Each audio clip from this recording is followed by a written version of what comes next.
Welcome to Man Does Tech, where I solve the problems you didn't even know you had.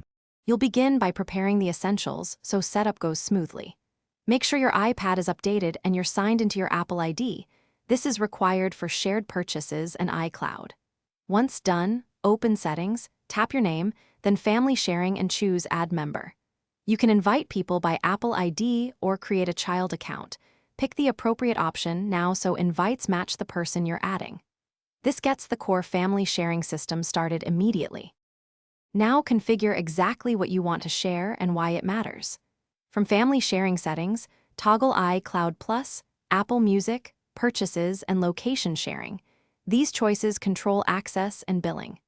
Make sure purchase sharing is enabled if you want family members to access purchased apps and subscriptions, and set the organizer payment method so charges route correctly.